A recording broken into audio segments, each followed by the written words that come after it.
안녕하세요. 꿈꾸는 편집장 박범준입니다. 오늘은 우리 부모님 얘기를 좀 해보려고 하는데요. 제가 사랑하는 관계가 깨지는 이유, 간섭에 대해서 말씀드렸는데 그것은 우리가 사실 가족 안에서 부모님에게 배운 겁니다. 잘 한번 생각해보세요. 우리 부모님이 나의 삶에 간섭했던 기억들, 우리가 개인 자유, 개인주의 이런 것들이 아주 팽배한 이 시기에도 여전히 부모님들은 자식의 삶에 간섭하죠. 뭐라고 얘기를 하느냐? 다 너 잘 되라고 하는 거야. 너를 위해서 그러는 거야. 너를 사랑하니까 그러는 거야. 엄마가 아니면 아빠가 아니면 누가 네 삶에 간섭하겠니? 널 사랑하니까 그러는 거야 라는 이유로 자식의 사소한 것들까지 다 간섭하고 자기가 원하는 대로 하고 어떤 학교에 보내려고 하고 어떤 전공을 택하게 하려고 하고 어떤 직업을 택하게 만들려고 하는 게 우리나라의 문화죠. 헬리콥터맘, 외국에서도 그런 표현이 있긴 하지만 우리나라만큼 심한 나라는 없습니다. 왜 그럴까요? 우리가 우리 부모님에게 그렇게 배워왔기 때문이에요. 우리 부모님 세대는 개인의 고유함을 인정한다라는 개념이 없을 때 태어나신 분입니다. 이분들의 살아온 이야기를 들어보면 이런 표현이 참 많아요. 우리 형님이 계셨는데, 아버님이 계셨는데, 가장이죠. 가장이 계시면 그분 말씀이 곧 법이었어 라는 이야기를 정말 많이 합니다. 나는 공부를 더 하고 싶었는데 부모님이 너까지 공부를 하면 네 남동생들 어떡하냐, 학교 가지 말고 취직해라. 그 사람의 고유함을 전혀 인정하지 않는 것이 당연시되던 사이였어요. 그때 분들한테 어르신 어렸을 때 꿈이 뭐였어요? 이렇게 물어보면 대부분 뭐라고 말씀을 하시냐면 꿈?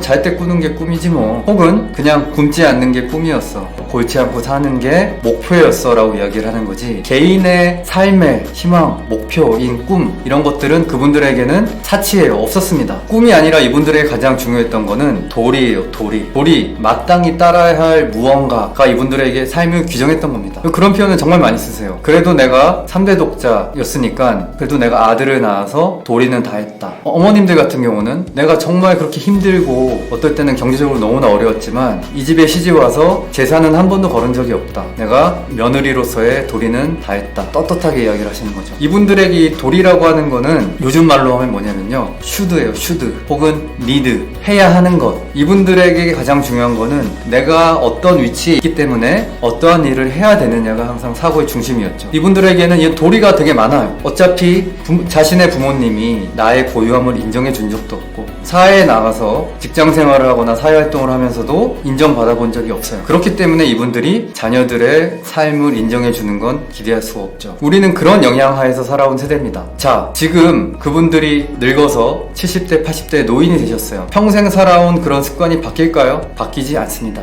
예를 들면 저희 어머님은 제가 존경하는 분이고 제가 아는 어떤 분보다도 자녀 세대 누구든 존중할 줄 아는 훌륭한 분이세요. 근데 저희 누나가 이런 얘기를 합니다. 어머니가 걱정돼서 전화를 해서 이런저런 누구 소식, 아들 소식, 날씨 얘기도 하고 이러면서 즐겁게 수다를 떤대요. 이제 그게 누나한테는 어머니에 대한 어떤 케어이기도 하고 상당히 즐거운 시간인데 항상 전화를 끊고 나면 후회를 한답니다. 그 이유가 뭐냐면 어머니가 전화를 끊기 전에 이런 얘기를 하신대요. 그래, 아이고 전화해줘서 고맙고 근데 너 살은 좀 뺐냐? 그리고 너 지금이라도 전문 기술을 익혀가지고 전문적인 직업을 좀 구해야지. 맨날 김서방만 믿고 집에서 그렇게 있으면 안 된다. 그래, 끊자. 이러고 끊으신다면 누나 입장에서는 즐겁게 얘기했던 모든 기억은 사라지고 또 엄마가 저런 얘기한다. 부모님은 70, 80이 되시면서 오히려 자식의 삶에 대한 참견이 더 강화되면 강화됐지 줄어들지 않습니다. 그런데 재밌는 건 뭐냐면요, 자녀들이 그에 대한 복수라도 하듯이 이제는 반대로 부모님의 삶에 참견하기 시작해요. 어머니 이런 건 이렇게 하셔야죠. 답답해 이러시면 어떡해요.